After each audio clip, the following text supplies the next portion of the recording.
Hello gorgeous people, how are you all doing today? I hope you're well, says she ducking out of sight. By the heck, it's humid today. Whoa. It's just started drizzling, which compounds. And I've just been out, I've been to the post office and just, I was gonna say run back up my stairs. I didn't run up the stairs. So yeah, hopefully I'll cool down a bit now I'm sitting down. So today I'm going to talk about house movie stuff again, as I sort of get into this now, this business end of selling and buying. You can see, aren't they pretty? There's me, I always go on about I don't like yellow. Aren't those roses gorgeous? They're part of my staging for the agents to start with, and then we'll move into obviously for viewings. And before I get into what I'm going to talk about today, I just wanted to say I've just had the most wonderful, lovely 3 days. In that last video I was saying how I was going to spend the next 3-4 days or so cleaning, like really thoroughly cleaning again, and doing all those little tweaks, moving little bits and bobs here and there, and a few flowers for staging. And I've gone nice and slowly. My leg has improved with each day, thank goodness, because I was really struggling to even walk on it. So I'm now at the stage in the flat where I don't need my stick in the flat. Yay! But it's been lovely, just quietly, calmly doing the work, getting through the work, but really enjoying just sort of tweaking and plumping and arranging flowers and that sort of thing. And it's just been this really loving time. It's me loving my little home again. I mean, I adore this little home, but it's almost like my little flat is a doll's house, and I've been rearranging my doll's house. Oh, lovely. Not really rearranging furniture, but just like I said, just little tweaks. So I'm going to have to use my fan a bit. Really, I'm boiling. Oh, and also I'm going to talk properly. I'm going to make another video probably in a day or two. I'm going to talk through what the agents have said. I've had one agency in already. I've got loads more to come through. So we'll talk about what they've said. I'll talk about that well, this first agent today has, and they're not one of the expensive ones. We've got a couple around here that are so expensive, it's ridiculous. And I don't want to be greedy. It's like, there's no point in putting a flat on the market for 30-40% more than it's going to get. It's just going to put people off anyway. The price quoted this morning, the low end, is above what I thought my top end would be. So I'm delighted. And he was saying, you know, great presentation, absolutely immaculate presentation in the hallway, and kind of mentioned the hallway straight away. Oh, it's so clean and bright. So all those little things I've done, it looks like they've really paid off. But we'll talk about that in the next video specifically, because like I said, I've got more agents to come through. I've got the expensive ones coming through at some point. But yes, what a joy to just, hang on a sec. I need to replace what I'm losing with sweat. What a joy to have 3 wonderful quiet days on my own here. I popped out once in order to buy flowers, but otherwise I've just stayed at home, hunkered down and lavished my pad, my gaff, my crib, my yard with a ton of love. So what I thought I'd talk about today is, let's see how we get on anyway. In a way, I started to think about, you know, all the costs involved, because obviously there's the purchase of the next property is a cost. And as I was thinking about that, I was thinking, is it possible to do a frugal house move? I suppose it depends on your definition of frugal, doesn't it? I mean, my definition of frugal in terms of house buying and selling would be I don't overstretch my finances to get a massive property. I buy a property that's within my means of repaying that mortgage, which is exactly what I did here. I had a budget, it was a small budget, I stuck to it, and I bought a doer-upper so that I could do a load of the work and immediately increase the value just by, well, a lot of elbow grease and a bit of stuff that I bought. But yeah, it's I don't think one can ever think about a house move as being a particularly frugal thing, because because of the nature of the fact that we're dealing with thousands and thousands and thousands of pounds. So the actual, I'm gonna keep flicking my eyes down because I did make a few notes, but I think the priority for me has always been about buying within my means, and I suppose my next place, ideally, I want to buy below my top budget so that I've got a bit of budget left over for doing it up. Again, exactly as I did here. Otherwise, it's hard, fundamentally it's hard to buy a cheap house, isn't it? Fundamentally it's difficult.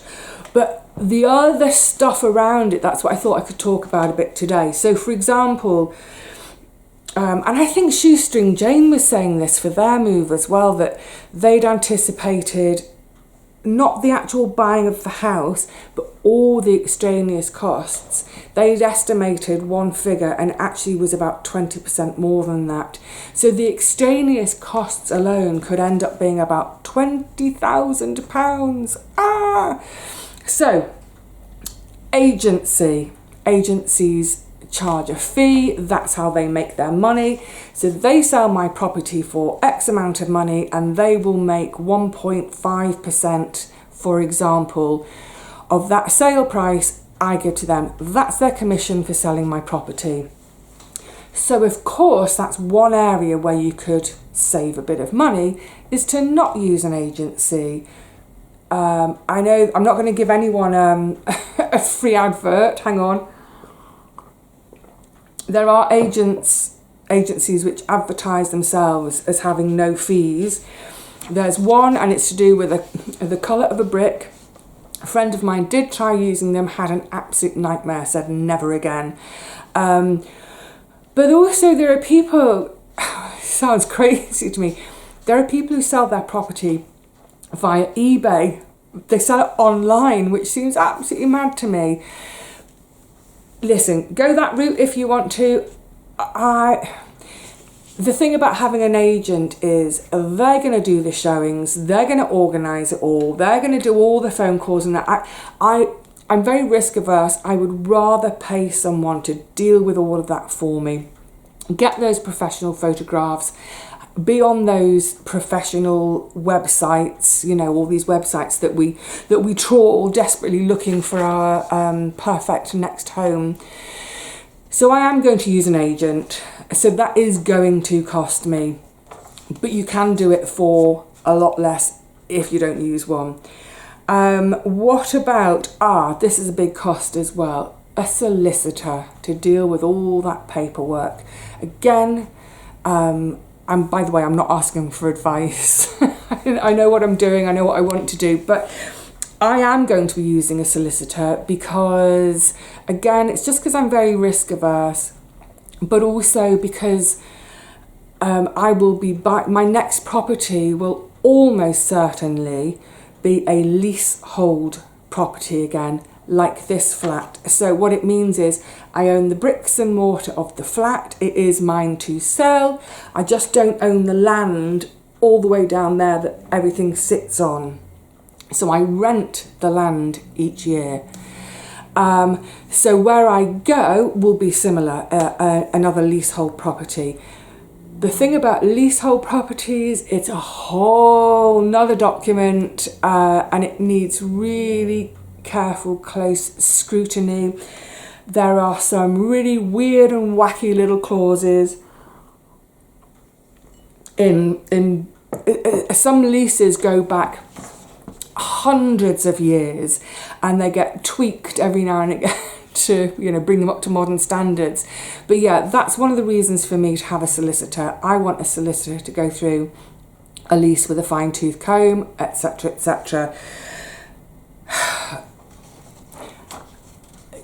You know, if we're talking about £250,000, if not more, in terms of buying and selling, would I really want to trust myself to make a purchase over £250,000 without a solicitor?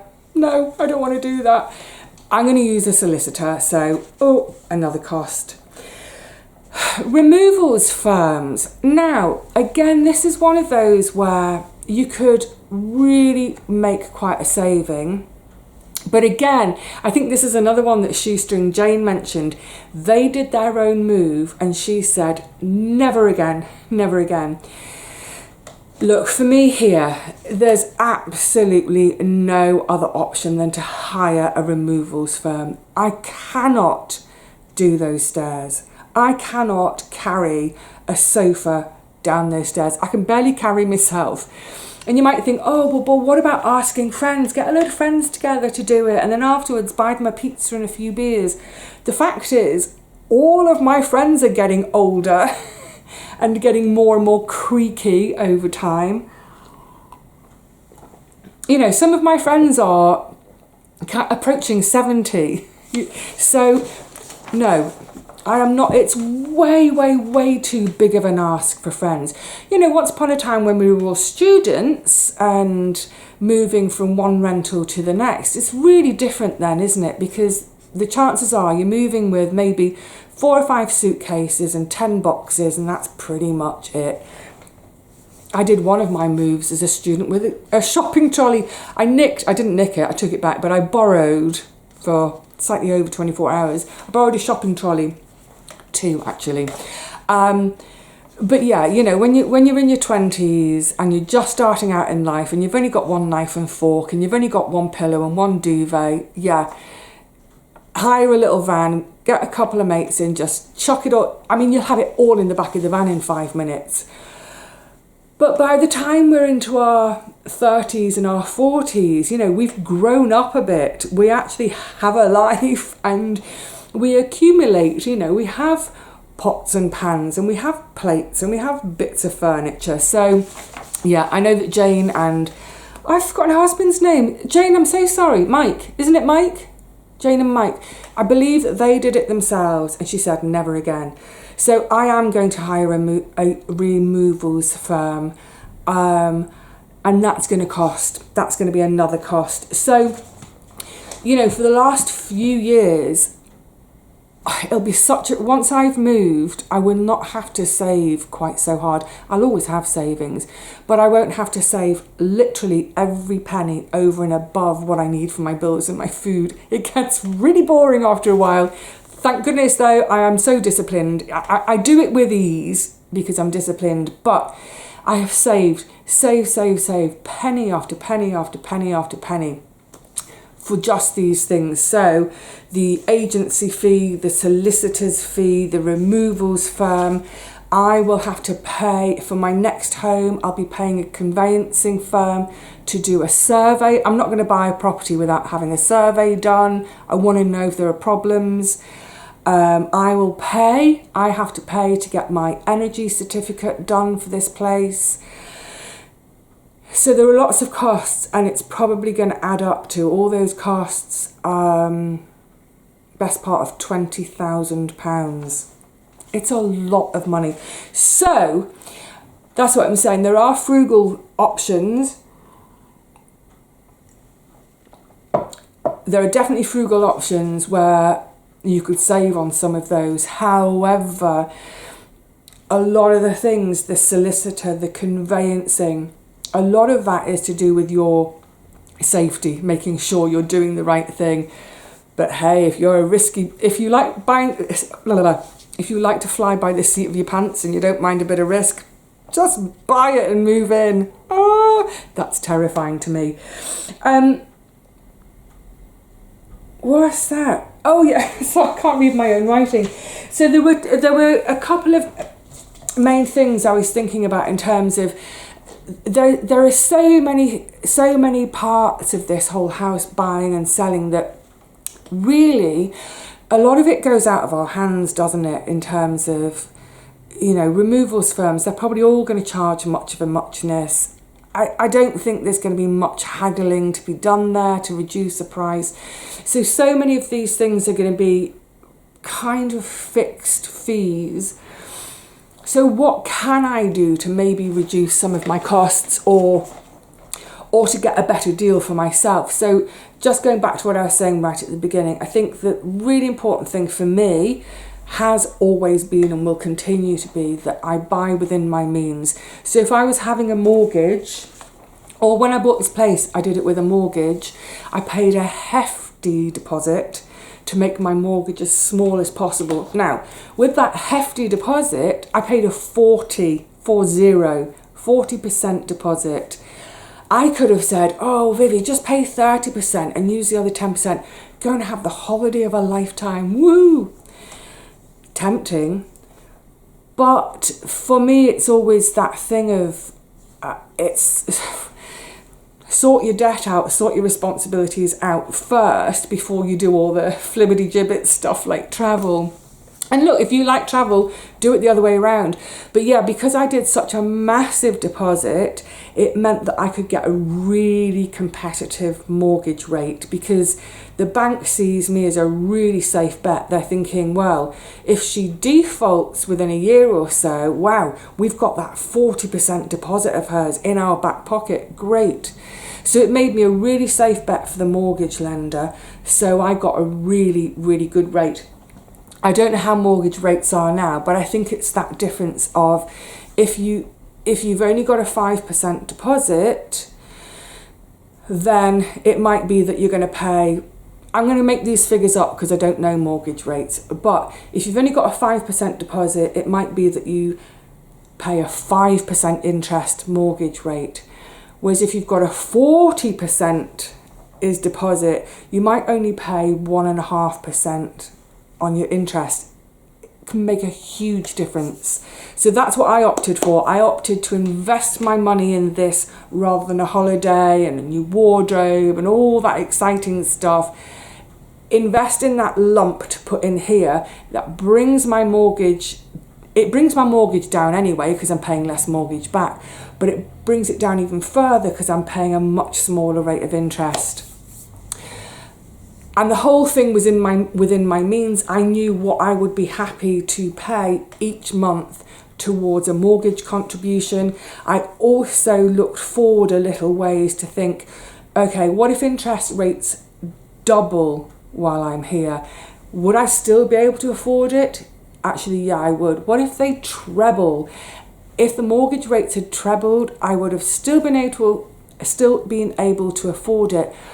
But it might have been it would have been a little bit tighter on my bank balance each month, but I could have done it. So I bought within my means.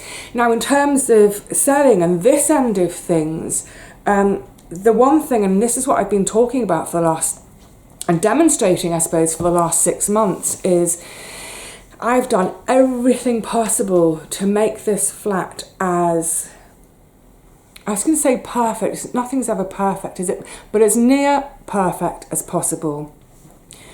I want that reaction I had from that first agent coming in. That's what I want from my prospective buyer. Is they walk in and go, wow, gosh, it's gorgeous. Wow, it's big. Wow, look at the kitchen. You've got a table in the kitchen. Wow, wow, wow.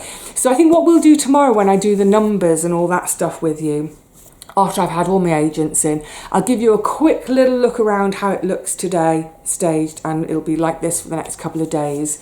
We've got agents coming at different times. But yeah, that's the reaction I want, and I got that reaction. Simple things. Firstly, the place is spotlessly clean. Can you swear? I'm sure the dust has settled even since I dusted. So the place is immaculately clean. The windows are scrubbed clean. Get as much light in as I possibly can. I've tucked away some extraneous bits of furniture, like my little coffee table, put it away, just open that space up. We all know these things about decluttering, depersonalising. It is still a personal space, and I'm not really much of one for clutter anyway, but it's just making sure that literally every surface in this house has been curated by me in some way or other. There's been thought put into it. But never mind all that sort of presentation. All the repairs. So the big one, the hall, getting the hall all painted and clean and tidy again, covering up that awful gas meter with the plain simple box that I made. You hardly even notice the box because now I've got that really healthy spider plant on the top that's draping down. Or now coming up the stairs, you don't have that first thought of, oh, this needs painting. What else needs painting? Or that needs repairing. What else needs repairing? So as you walk around, nothing needs painting. Nothing needs repairing.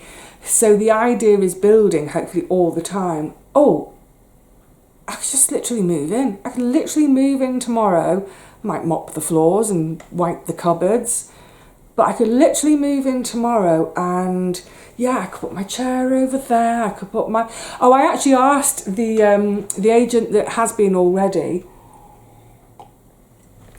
I was asking, we were talking about the furniture and oh, sorry, excuse me, bed position. And I said, I did at one point have it over here, covered up the item. And she said, no, it's much better over there. This makes total sense. This is your living room, your fireplace, your books. Anyway, so yeah, don't anyone tell me to move the bed. Yeah, so I think, like I said, there's a lot of this, the financial side of this, where it's really hard to have much control over it and really hard to do much about in terms of... Sorry, I've really got an itchy nose. It's hard to do much by way of doing it the frugal way. There are options if you're okay with risk. I'm not, and I would never advise that to anyone either. But the one thing, there are two things we can do. One, buy within our means and try and do as big a deposit as you can, because that can help to bring the interest rate down on your repayment mortgage. But the other thing is when you're about to market and sell your home, let's try and get the most from it, the most for it that we possibly can by tackling some of those jobs. I haven't been talking too long yet, have I? And I actually started to think about what are the jobs I've done. And it's really quite, mostly it's simple stuff. Let's see if I can rattle through these. Just to give you an idea, especially because I know I've had a few new subscribers recently. So plumbing, I've turned my hand to plumbing. I've put on my new bath taps, so there's no broken shower head. I can't stand seeing broken shower heads. So I've turned my hand to plumbing. I've put new taps in the bathroom. I still haven't got a new tap for the basin yet. I've got to get a new one. Struggling with that company. No refund yet, so I'm just going to have to go out and buy a new one somewhere else. But anyway, turned my hand to plumbing. Turned my hand to a little bit of really, really, really basic carpentry to build that box to cover the gas meter. And it's a crazy amount of difference it makes, I think. That whole thing, that cabinet to make cost me, I think it was about 15 quid. I bought scraps of wood from my local ironmongers, so I didn't pay much for the wood, just scraps. I already had screws, I already had paint, I had wood glue already, so I picked up my sawdust and used my sawdust and my wood glue to make my paste to fill in my screw holes that didn't show. Really simple thing to make, a little bit of super basic carpentry. Bam, that gas meter is covered. It makes a world of difference. Oh, tiling and grout. And I think this is one of my favourite differences in what I've done in the flat is that tiling and the grout work, which I actually did last year. have to tag the video onto the end of this. I can't remember what that tile grout thing was called. A grout reviver of some sort. It took 2 applications. It took time because I did all my vertical lines and then I did all my horizontals and had to do it twice. And every single tile I got my razor scraper out to get any of the excess grout off. A lot of work, a lot of elbow grease, but done for about 11 quid, and it looks like I've had brand new tiles and grout put in. Don't be afraid to have a go. So much of what I've done has been about elbow grease and one small, not too expensive product.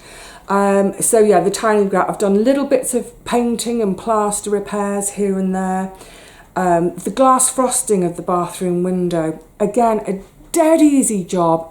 Elbow grease, giving time between the coats for it to dry. That window now looks brand new, whereas before it looked awful. It looked so tatty. And you walk into the bathroom and think, oh, this is a nice bathroom. Oh, what's wrong with the window? Don't give your viewers, your buyers, prospective buyers, anything to quibble about. You know, the windows and frames have all been really thoroughly scrubbed. Even things like making sure everything with the roof, the gutters, that's all done. This all comes down to me saying, just don't be afraid to have a go at things. Turn your hand to jobs. And sometimes it can be as simple as really, really thorough cleaning, really hard scrubbing, get everything white and spick-spock again. So, yeah, I mean, like I said, I'll cover costs and things a bit more tomorrow, but I mean, really, when it comes to selling, what could be simpler? Firstly, a really thorough clear out of all your junk and clutter. A really, really thorough clean, really thorough clean. Your window frames, inside and out, and your windows on. Just scrub everything, your kitchen tiles, your bathroom tiles. Decluttering and really cleaning. Suddenly it's sparking again. And then in terms of staging, whew, sorry, it's so humid today. In terms of staging, I mean, literally all I've done, I bought 2 lots of flowers. You'll see those in the next video. I divided some plants. I've propagated some plants. So I had a couple of my own plants. I had those 3 lovely plants sent from Heather. I divided the plants Heather sent me, so I immediately doubled up. I've propagated some of my own, so some spiders and my pelargoniums. So suddenly I've got plants in every room that's cost me the equivalent of half a bag of potting compost, maybe a couple of quid. But otherwise, apart from all the repairs, ignoring the repairs for a minute, let's think about just about staging. I've bought some flowers, that's it. That's my only expense, because the rest of the staging has been done with things that I already own, but just moving around a bit or just putting in just paring my collections down, as it were. This has been the most frugal staging I think you could possibly do. Anyway, I will talk. I'm just trying to, I've got so many notes, so much has been going on. Yeah, I was just putting that in my notes in terms of staging. Use what you've already got. Don't buy stuff for staging. Use what you've got. And like I said, with those repairs and making things better, have a go at your own plumbing. The bits you feel you can safely do. Have a go at your own carpentry. Have a go at your own tiling and grouting. Have a go at your own painting and plaster repairs. If you're even, look, you might think, no way, I'm a klutz, I can't do any of that. But if you're a creative person who works with their hands, I would say probably most DIY is tackleable for you, because you're already used to, you already have those skills, that dexterity with your hands. So yes, that's where I'm at the moment.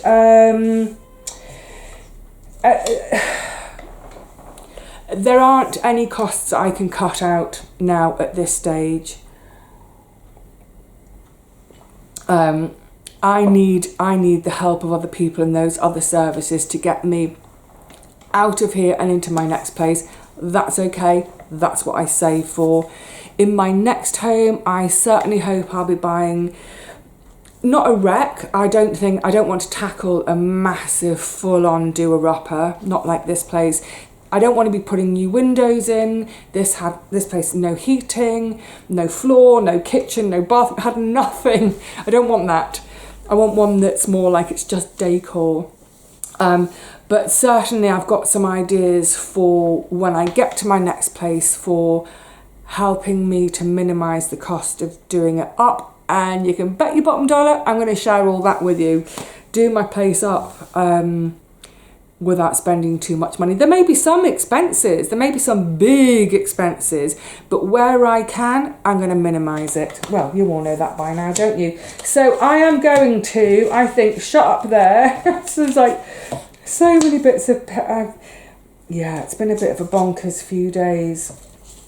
You know, actually, that's what I'm just... I realise I'm speaking quicker and quicker, aren't I? Giddy, happy. But what I wanted to say is, dramatic pause while I replace my lost sweat. I really hope that over the last few months of this year, since about February, and also that little dollop of videos last March when I was tackling the kitchen, I really hope that by sharing those with you, whether it's, you know, refurbishing a butcher's block counter, it's so easy to do.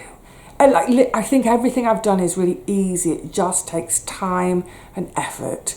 But yeah, I hope showing things to you like reconditioning a butcher's block and showing you how well the tile in the grout worked, replacing those bath taps, getting the cupboard doors back on in the kitchen.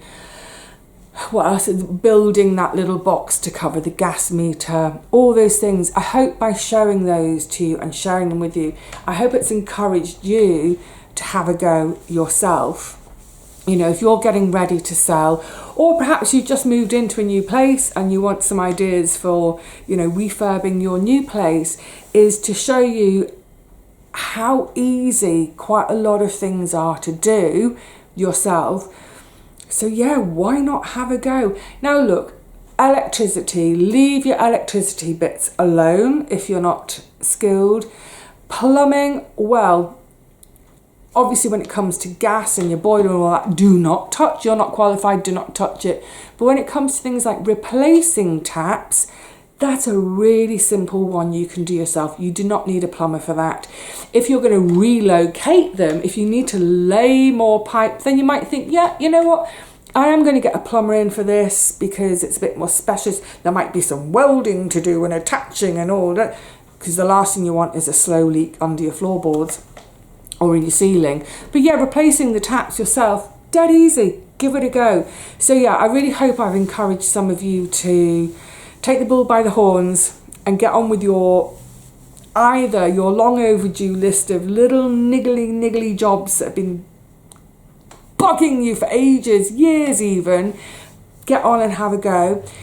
Or, you know, if you're looking to sell your property, I hope by sharing this process with me that it's encouraged you to, yeah, just fine-tune things a little bit here and there. Just get scrubbing. That's the main point, isn't it? Right. All right, loves. I'm going to love you and leave you for now. And then I will rejoin you. I don't know if... No, it won't be today.